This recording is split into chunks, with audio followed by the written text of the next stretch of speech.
수요 예배 시간에는 일상의 예배라는 주제로 말씀을 증거할 것입니다. 그래서 오늘은 말씀 제목 한번 따라해 보겠습니다. 새로운 피조물, 새로운 일상. 다시 한번 더요. 새로운 피조물, 새로운 일상. 그러면 일상이 예배라고 하는 것을 우리가 기억할 때 예배가 무엇인지 우리가 한 번 더 생각해 볼 필요가 있습니다. 우리가 지금 예배를 드리고 있죠. 일상에서도 똑같은 형식으로 우리가 예배할 수는 없을 것입니다. 하지만 우리가 일상이 예배라는 사실을 우리가 그렇게 선포하는 이유는 예배의 본질을 일상에서도 연결하여서 우리의 24시간이 예배의 본질인 하나님을 높이고 하나님을 영화롭게 하는 그 삶으로 살아가기 위해서 일상이 예배라는 것을 기억해야 한다는 것입니다.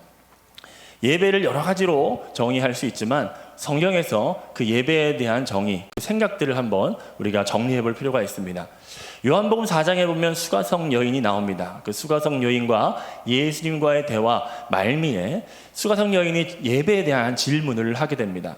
그때 이 수가성 여인에 대한 질문에 예수님께서 이렇게 답변하십니다. 하나님께서 예배하는 자들을 찾으시고 있어. 하나님께서 예배하는 자를 찾고 있어 라고 말씀하십니다. 하나님은 지금도 동일하게 이 땅에 지금 이 온 인류를 바라보시면서 예배하는 자를 찾고 있는 줄 믿습니다. 우리가 이 성전이라는 공간에 모여서 예배하는 것뿐만 아니라 우리 24시간 주님과 동행하며 우리의 직장에서나 사업장에서나 학교에서나 어느 곳에서든지 하나님을 예배하는 자가 어디 있나 주님은 지금도 주목하고 계신다는 사실입니다.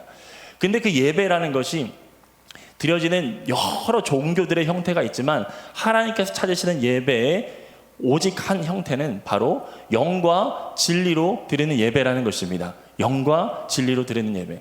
하나님이 찾으시는 예배자, 하나님이 찾으시는 그 한 사람은 바로 영과 진리로 예배하는 사람이라는 거예요.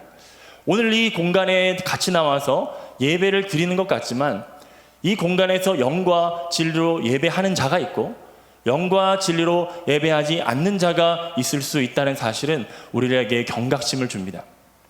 그렇다면 영적 예배라는 것은 도대체 어떤 것을 의미할지 우리는 말씀을 통해서 한번 기억해 볼 필요가 있습니다. 로마서 12장 1절 말씀을 한번 우리 같이 읽겠습니다. 시작. 그러므로 형제들아 내가 하나님의 모든 자비하심으로 너희를 권하노니 너희 몸을 하나님이 기뻐하시는 거룩한 산 제물로 드리라. 이는 너희가 드릴 영적 예배니라. 아멘. 우리가 예배할 때 혼적인 예배, 육적인 예배를 드리는 것이 아니라 영적인 예배를 드려야 된대요. 육적인 예배는 뭘까요? 예배의 형식은 갖췄어요. 예배 장소에 두 발을 가지고 걸어서 나오긴 했습니다. 그러나 생각과 마음은 전혀 다른 데 가 있는 거예요. 예배를 드렸긴 하지만 사실은 예배를 드리지 않은 거랑 마찬가지인 것이죠. 주님께서 원하시는 예배는 영적 예배래요. 영적 예배. 영적인 예배를 주님께서 이 12장 1절에서 뭐라고 말씀하고 있습니까? 너희 몸을 거룩한 산 제물로 드리는 것, 그것이 바로 영적인 예배다라고 말씀하고 있는 거예요. 너희 몸을 드린다는 것은 우리의 육신만을 의미하는 것이 아닙니다. 우리의 지정의 모든 전 인격을 하나님께 복종하는 것을 의미하는 거예요. 이것이 바로 영적인 예배라는 사실입니다. 예배를 드리러 나와서도 목사님이 어떤 말씀하시나 내가 한번 첨삭을 좀 해줘야 되겠다 하면서 그 자세로 그렇게 말씀을 듣는다거나 겸손하지 못한 태도로 말씀을 듣는다면 그것은 영적 예배라고 할 수가 없을 것입니다.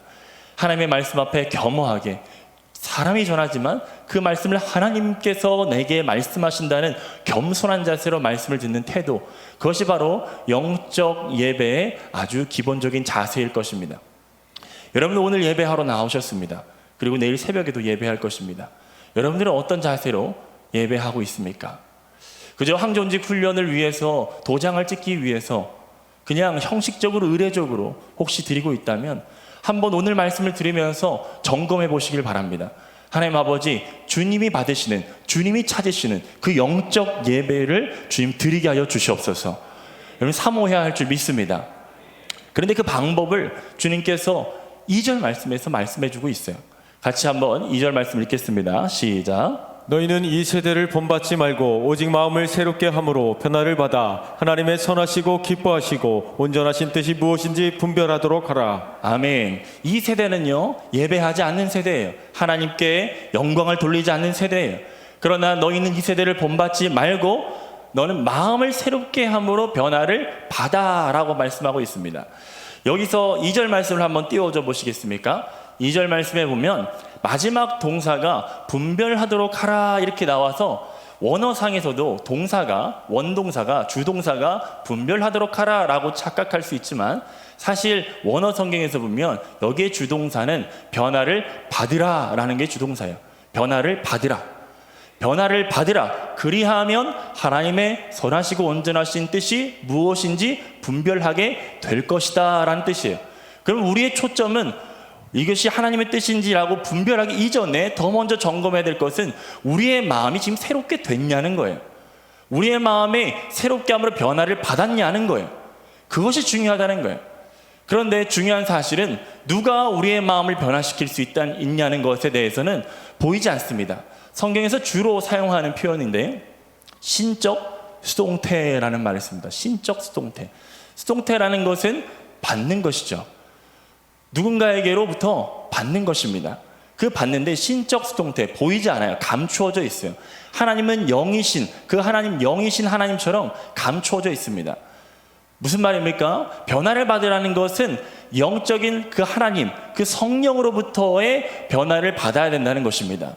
우리의 마음을 변화시키실 수 있는 분, 우리의 옛사람을 벗어나 새 사람의 변화를 이끄실 수 있는 분, 그분은 바로 성령 하나님이신 줄 믿습니다. 그 성령 하나님, 그리스도의 영, 바로 예수께서 우리를 변화시키실 수 있다는 거예요. 다른 말로 얘기하면 변화되지 않는 사람, 속사람이 변화되지 않고 새 사람을 입지 않은 사람은 진정한 예배를 드릴 수 없다는 것입니다. 속사람이 변화되고 새 사람을 받아야, 새 사람을 입어야, 새로운 피조물이 돼야 새로운 예배, 새로운 일상, 진정한 예배, 하나님께서 원하시는 영적 예배를 드릴 수가 있다는 것입니다. 여러분들이 예수 그리스도로 말미암아 새 사람을 입으셨습니까? 새 사람을 입으셨습니까? 새로운 피조물이 되셨습니까? 진정한 예배자로서 거듭나셨습니까? 여러분, 이것을 믿음으로 붙들어야 될 줄 믿습니다. 여러분, 왜 우리가 새로워져야 될 필요가 있습니까? 이전의 것들이 고장났기 때문이에요. 문제가 있기 때문입니다. 왜 문제가 있습니까? 처음에는 하나님께서 원래의 창조 목적대로 우리를 지으셨어요. 창세기 1장 1절 보니까 하나님이 태초에 천지를 창조하셨다. 창조하셨다는 것은 어떠한 목적을 가지고 있는 거예요. 고장났다는 것은, 문제가 있다는 것은 이 목적을 상실해버렸다는 의미인 것이죠. 그 목적이 무엇입니까? 하나님의 영광을 위하여 우리를 창조했다는 것이에요. 때문에 하나님께서는 구원을 통하여서 이 목적을 회복하기를 원하시는데 그 목적의 회복의 아주 최종판이 요한계시록에 나오죠. 요한계시록 5장 13절에 보니까 이렇게 말씀합니다. 같이 읽습니다. 시작. 내가 또 들으니 하늘 위에와 땅 위에와 땅 아래와 바다 위에와 또 그 가운데 모든 피조물이 이르되 보좌에 앉으신 이와 어린 양에게 찬송과 존귀와 영광과 권능을 세세토록 돌릴지어다 하니. 아멘. 우리가 목적을 회복하면 진정한 예배의 모습, 이 요한계시록에 나오는 세세토록 하나님을 찬양하는 그 영광의 모습, 그 찬양과 예배의 모습으로 우리를 변화시켜 주신다는 것입니다. 우리는 무엇을 하든지 하나님의 영광을 위해서 살아야 합니다. 저 천국에 가서만이 아니라 이 땅에서 천국을 사는 우리들은 이 땅에서의 삶도, 일상에서의 삶도 예배자로서 살아야 된다는 것입니다. 때문에 이것을 고린도전서 10장 31절에서는 이렇게 표현합니다. 같이 읽습니다. 시작. 그런즉 너희가 먹든지 마시든지 무엇을 하든지 다 하나님의 영광을 위하여 하라. 여기서 이런 표현이 나오죠. 먹든지 마시든지, 먹든지 마시든지. 먹든지 마시든지, 이것은 그냥 정말 먹는 거, 마시는 거, 이것을 의미하는 것이 아니라 바로 우리의 일상 생활에서 하나님을 찬양하고 하나님께 영광을 돌려야 된다라는 뜻입니다. 여러분들이 아침에 자고 일어날 때부터 잠들기 전까지 모든 순간 하나님께 영광을 돌리는 삶을 살아야 된다는 것이에요. 그런데 죄가 이 땅 가운데 들어와서 우리가 하나님의 목적을 잃어버리고 이 땅에 찾아온 것은 행복이 아니요 바로 고통이었습니다. 로마서 8장 22절 말씀해 보니까 피조물이 다 이제까지 함께 탄식하며 함께 고통을 겪고 있는 것을 우리가 아느니라. 여러분, 일상에서 예배가 회복되고 하나님과 동행하기 시작하면 일상은 고통이 아니에요. 아침에 일어날 때마다 오늘 하루 또 어떻게 사나, 오늘 하루 또 어떻게 사나 이렇게 하면서 일어나는 것이 아니라 오늘 하루 하나님께서 어떻게 인도해 주실까, 기쁨과 기대함이 있는 거예요. 저는 청년 때 묵상할 때 이런 기쁨이 항상 있었어요. 오늘도 말씀 펴고 묵상할 때 하나님 내게 뭘 말씀하실까 기대함을 가지고 묵상을 하는 거예요. 여러분, 하루를 시작할 때 주님께서 프레젠트, 선물과 같은 하루를 우리에게 주셨는데 여러분 얼마나 기대감을 가지고 하나님께서 우리에게 주실 그 행복을 기대하면서 하루를 시작하십니까? 아니면 아이고 지긋지긋한 하루 오늘 또 시작됐네, 어떻게 버티나. 여러분 혹시 이렇게 반응하고 있지는 않습니까? 하나님께 주신 그 목적을 상실했기 때문에 우리에게는 하루가 고통처럼 여겨지는 거예요. 하지만 성령으로 말미암아 새롭게 변화되고 우리가 새로운 피조물 되고 주님께서 말씀하신 이 영적 원리를 붙들면 하루하루가 주님과 동행하는 꽃길을 걸어가는 줄 믿으시기 바랍니다. 여러분, 우리가 새로운 피조물이 될 수 있도록 우리를 이끄신 분이 있어요. 우리는 스스로 새로운 피조물이 될 수 없습니다. 그러나 예수 그리스도께서 우리의 죄를 대신하여 죽으심으로 말미암아 우리는 새로운 피조물이 될 수 있는 길을 얻게 된 것입니다. 때문에 우리는 일상에서의 누구를 붙들어야 됩니까? 예수 그리스도를 붙들어야 된다는 것이죠. 예수 그리스도. 로마서 5장 19절 말씀을 같이 읽겠습니다. 시작. 한 사람이 순종하지 아니하므로 많은 사람이 죄인 된 것 같이 한 사람이 순종하심으로 많은 사람이 의인이 되리라. 아멘. 그 한 사람 바로 예수 그리스도의 순종을 따라서 우리도 그 순종의 반열에 올라 하루하루 주님의 말씀에 순종하며 따라갈 때 우리가 일상에서의 예배, 일상에서의 행복을 누리게 될 줄 믿으시기 바랍니다. 때문에 오늘 본문 말씀에서는 이렇게 표현하고 있습니다. 고린도후서 5장 15절 말씀입니다. 같이 읽습니다. 시작. 다시는 그들 자신을 위하여 살지 않고 오직 그들을 대신하여 죽었다가 다시 살아나신 이를 위하여 살게 하려 함이라. 아멘. 다시 한 번 더 정리해 보면 우리는 예배를 드리는데 하나님께서 목적하신 그 예배를 드리는데 우리가 새로운 피조물이 되어야지만이 예배 드릴 수 있다. 왜 새로운 피조물 되어야 되냐? 우리가 고장났기 때문이다.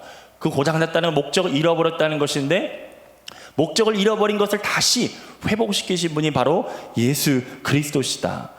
우리가 새로운 피조물이 된다는 것은 바로 이제는 나를 위해서 살지 않고 나를 위해서 죽으시고 부활하신 누구를 위해서 살기 위함이라?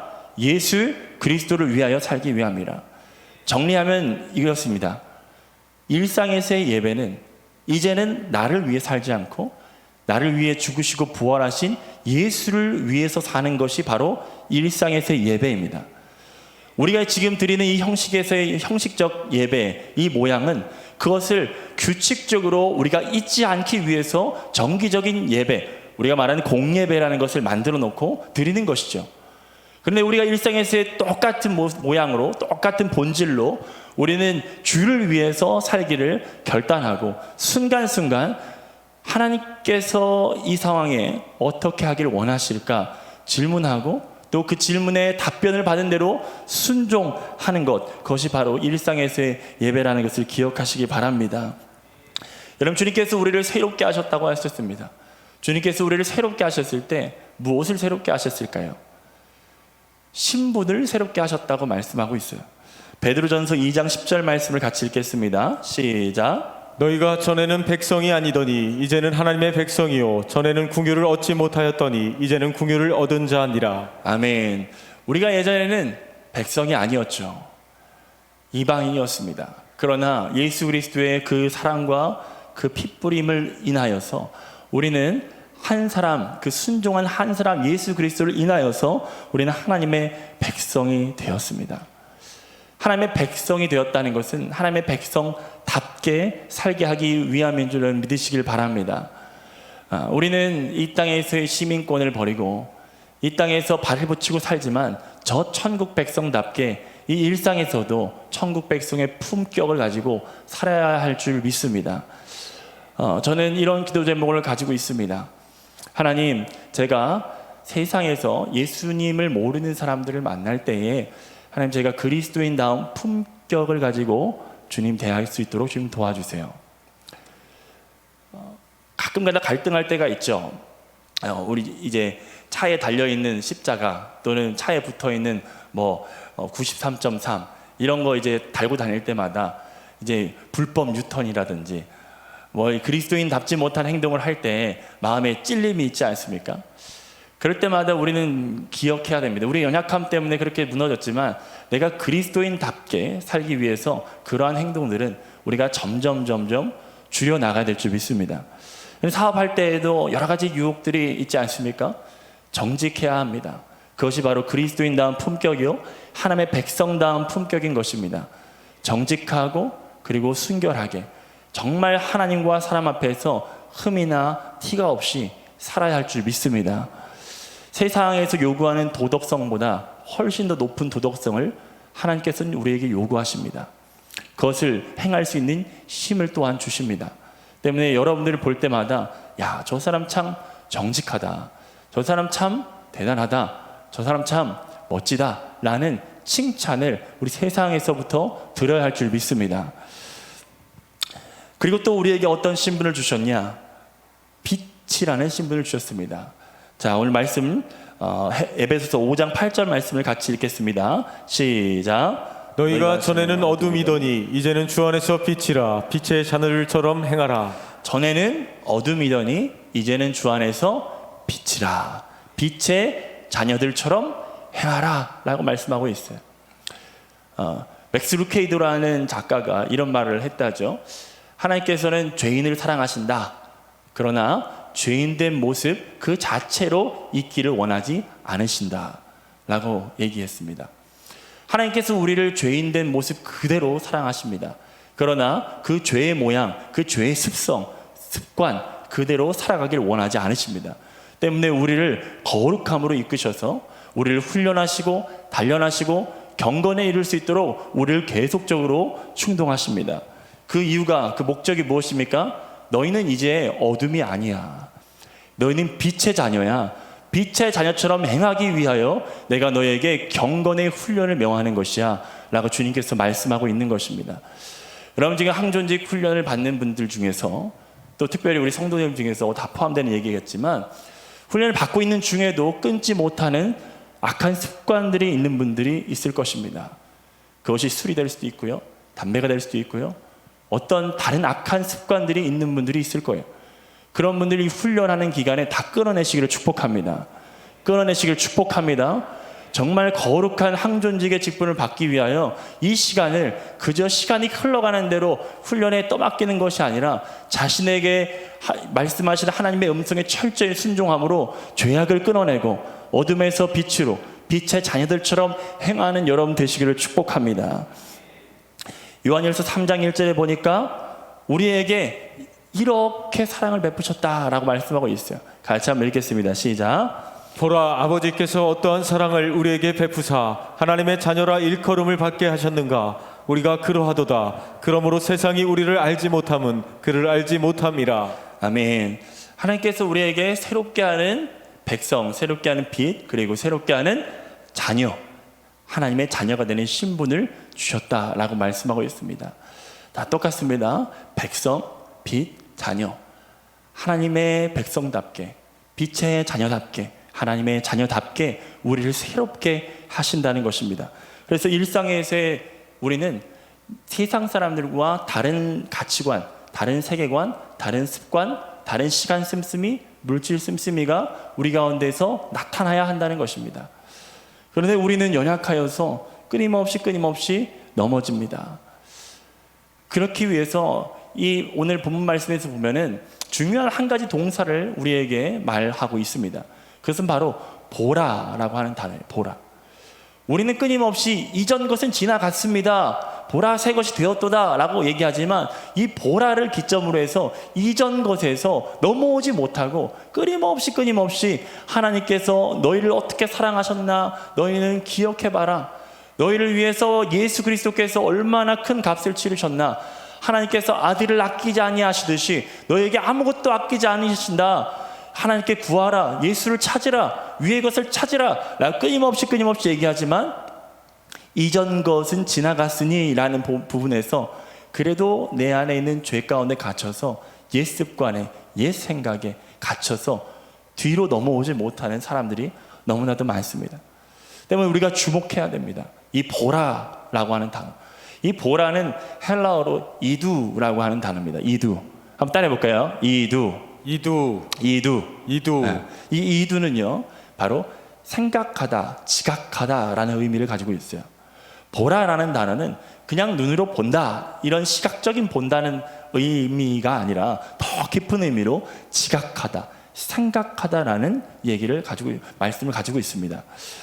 하나님께서는 분명히 너는 새롭게 됐어, 너는 하나님의 자녀야, 너는 빛의 자녀야, 너는 이전의 백성이 아니었지만 이제는 하늘나라의 백성이야, 그리스도와 함께한 상속자야 라고 말씀하고 있지만 우리의 옛 습관이, 옛 자아가 끊임없이 우리를 옭아매려고 할 때에 우리는 보아야 됩니다. 보라, 새 것이 되었도다 선포하시는 주님의 말씀을 지각해야 합니다. 생각해야 합니다. 잊지 말아야 합니다. 오늘 말씀해 보면 골로새서 3장 1절에서 2절 말씀을 한번 읽어보겠습니다. 시작. 그러므로 너희가 그리스도와 함께 다시 살리심을 받았으면 위의 것을 찾으라. 거기는 그리스도께서 하나님 우편에 앉아 계시느니라. 위의 것을 생각하고 땅의 것을 생각하지 말라.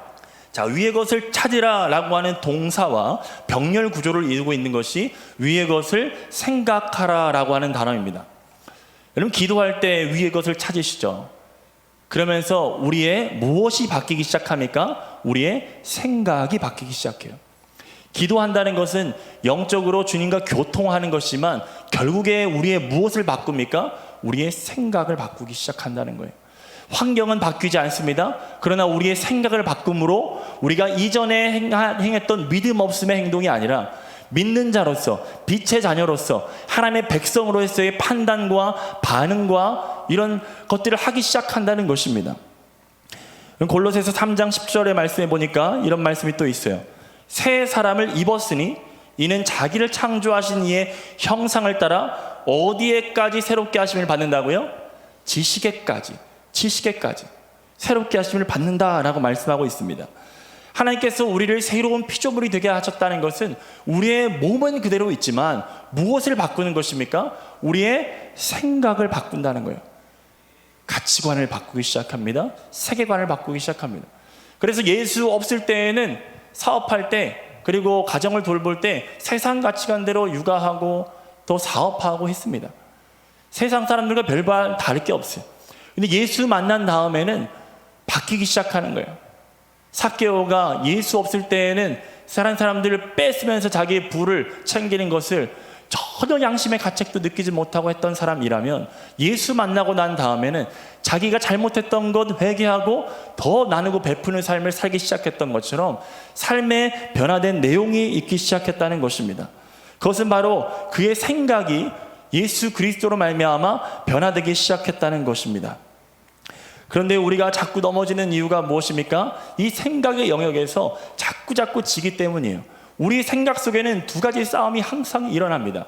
육신의 생각과 영의 생각, 영의 생각과 육신의 생각이 끊임없이 다툰다는 거예요. 로마서 8장 6절 말씀 같이 읽겠습니다. 시작. 육신의 생각은 사망이요 영의 생각은 생명과 평안이니라. 아멘. 우리가 새로운 피조물이 되었다 라고 주님 말씀하심에도 불구하고 그 새로운 피조물의 축복과 영광을 누리지 못하는 이유는 외부의 적이 있는 것이 아니라 내부의 적이 있기 때문이에요. 내부의 적, 바로 육신의 생각입니다. 육신의 생각. 여러분 속에 일어나는 여러 가지 생각들을 분별하는 지혜가 있기를 축복합니다. 때때로는 우리 스스로와의 대화를 차단해야 될 필요가 있어요. 새벽에 일어날 때 평소에는 들지 않던 여러 가지 창의적인 대안들을 제시하며 끝까지 침대에 눕게 만드는 내 안의 누군가, 그 누군가와 대화를 잠시 꺼두실 필요가 있습니다.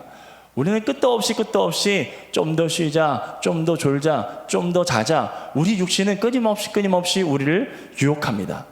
그때마다 때로는 우리에게 휴식이 필요할 때가 있습니다. 그러나 많은 경우는 너무나 많은 휴식을 취하여서 우리의 영이 상하는 경우가 참 많이 있다는 것입니다. 그래서 분별해야 합니다. 여러분들의 생각 속에 일어나는 그 싸움 가운데 항상 영의 생각을 선택하시기를 축복합니다. 그리고 지혜로운 것은 이것을 선택할 힘이 없고 분별할 힘이 없다면 믿음의 길을 걸어가는 믿음의 선배들이 어떻게 하는가 보고 그냥 따라 하시면 됩니다. 따라하면 됩니다. 따라하면 됩니다. 여러분, 믿음의 선배들, 우리 윗선배들, 그리고 그 위의 선배들이 이 신앙의 격조를 지켰던 그 영적인 습관들의 가장 1번이 무엇이었습니까? 바로 새벽 기도였다는 것이. 새벽 기도. 새벽 기도 깨우기 어려우면요, 쉬운 방법이 있습니다. 그냥 몸을 던져 놓으셔야 돼요. 이 몸뚱아리는 언제나 나를 유혹하고 넘어뜨립니다. 그런데 이 몸뚱아리와 이 자신과 대화하기를 멈추시고 영적인 신앙의 선배들, 그리고 특별히 목사님께서 강단에서 하나님의 마음으로 전하는 그 말씀에 그저 이해가 안 가도 순종하면, 몸을 던져놓으면 그 가운데 은혜가 임할 줄 믿습니다. 하나님께서 우리 모두에게 그 새벽에 우리를 만나주시고 새벽에 우리를 변화시켜 주실 줄 믿습니다.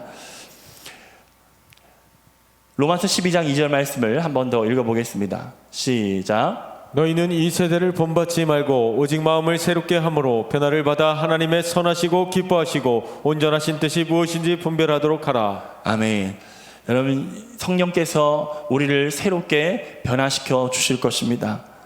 하나님께서, 우리 성령께서 우리의 마음을 변화시키실 때, 우리 마음은 곧 생각과도 연결되어 있죠. 이 마음을 변화시키실 때 하나님의 뜻이 무엇인지를 분별할 수 있게 해주실 것입니다.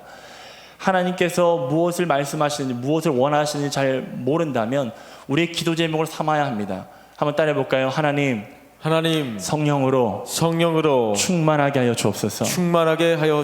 하나님, 성령으로 충만하게 하여 주옵소서. 성령으로 충만하면요, 생각이 정리됩니다. 잡생각이 떠나갑니다. 하나님이 원하시는 선명하고 단순한 영적인 습관들이 세워진다는 것입니다. 복잡하면은 성령 충만의 모습이 아닐 수 있어요.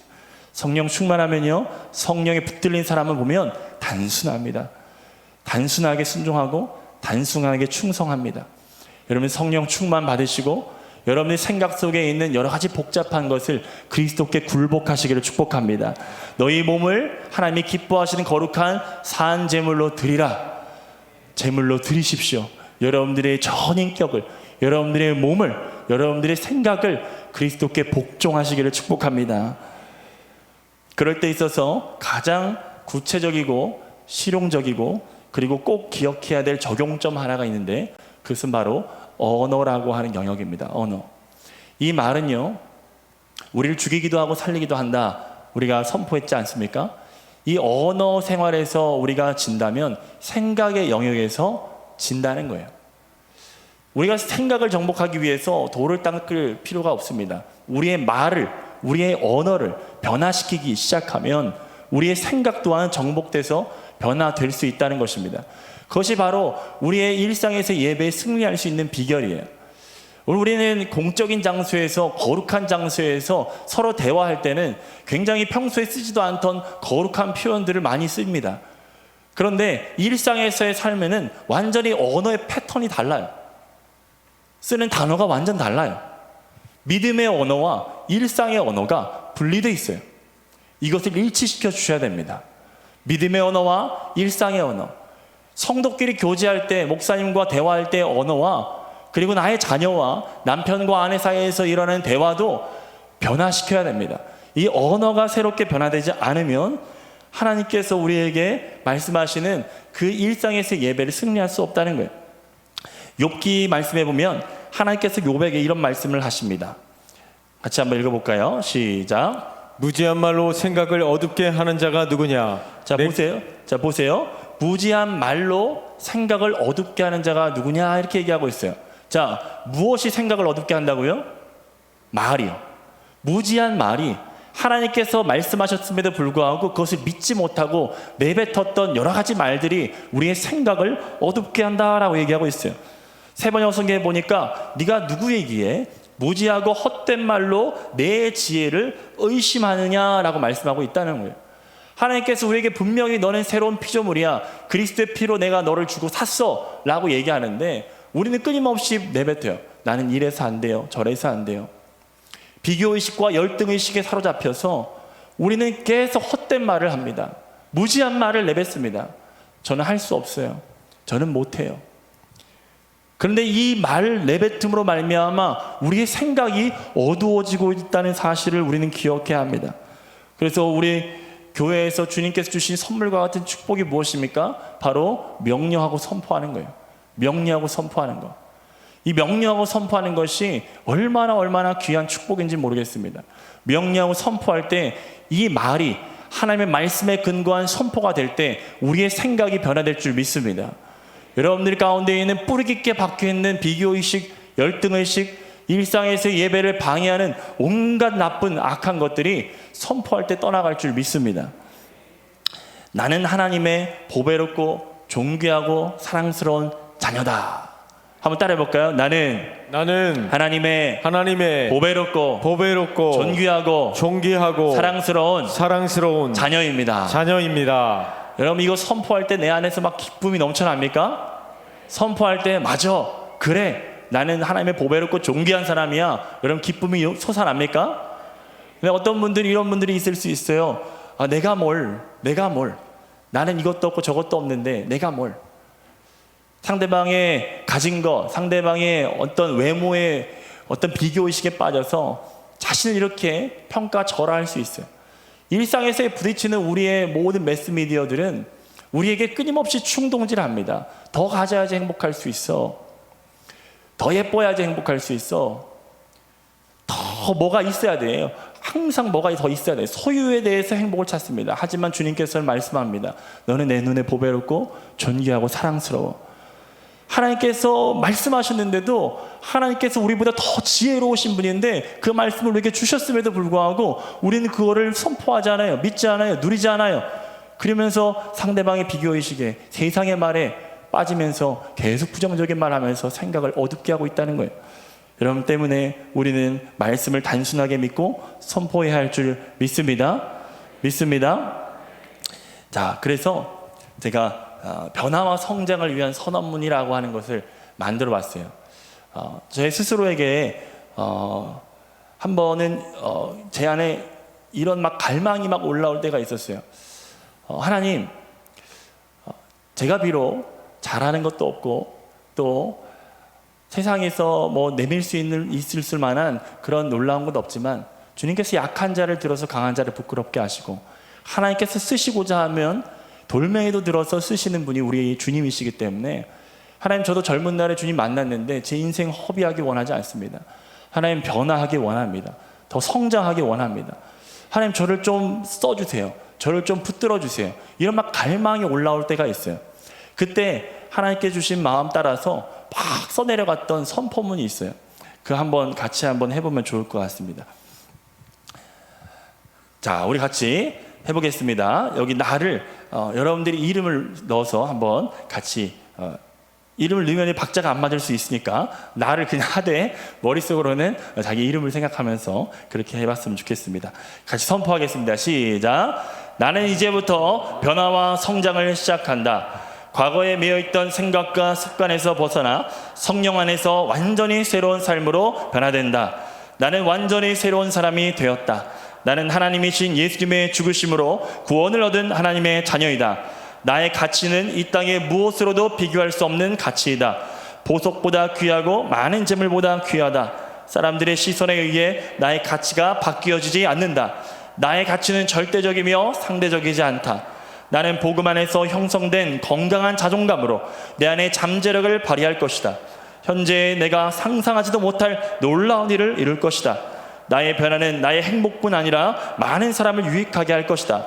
한 사람이 변화되어 가정, 교회, 도시, 나라와 민족이 변화된다면 그 한 사람이 내가 될 것이다. 고난과 어려움은 나의 변화의 아름다운 장식이 될 것이다. 나를 만나는 모든 사람마다 힘과 위로를 얻을 것이다. 나는 이제 내 안에 거짓자의 말에 속지 않는다. 나는 할 수 있다. 나는 어제보다 오늘 더 성장할 것이다.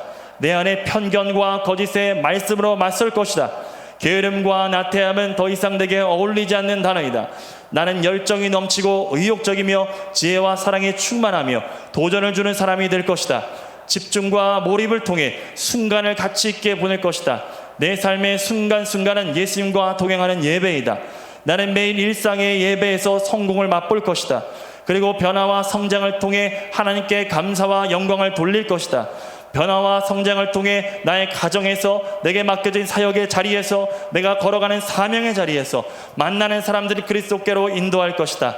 나는 감동과 영감을 주는 인물이 될 것이며 절망이 잡힌 이들에게 힘과 도전을 주는 인물이 될 것이다. 나는 오늘도 일상의 예배를 승리할 것이다. 아멘. 주님께서 선포하신 새로운 피조물 되었다라고 하는 것은 우리의 생각을 변화시킨다고 하였습니다. 그 새로운 피조물이 된 사람, 생각의 변화를 받은 사람만이 일상에서의 예배에서 승리할 수가 있습니다. 여러분, 삶의 현장 가운데 주님께서 말씀하시는 그 기준 따라서, 그 가치관 따라서 판단하시고 결정하시고 순종하며 따라갈 때 여러분들의 삶은 주님께서 높아지시고 하나님께서 영광을 받으시는 일상에서의 충만한 예배가 될 줄 믿습니다. 오늘 말씀 기억하면서 같이 한번 기도할 텐데요. 하나님 아버지, 새로운 피조물 되었다는 사실을 인정하고 이제는 이전의 가치관, 이전의 세상의 세계관 가지고 살지 않고 하나님께서 원하시는 생각으로, 하나님께서 원하시는 행함으로 나의 가정과 삶에서 예배자로 살게 하여 주시옵소서. 하나님, 나의 마음에서 드는 여러 가지 비교의식과 세상의 가치관과 맞서 싸우면서 하나님의 위대함을, 하나님의 우리의 주인 되심을, 하나님께서 이 온 인류의 왕이 되심을 우리의 일상에서 선포하는, 우리의 삶을 통해서 고백하는 우리가 다 되게 하여 주시옵소서. 이 시간 같이 주여 한번 부르짖고 간절히 기도하겠습니다. 주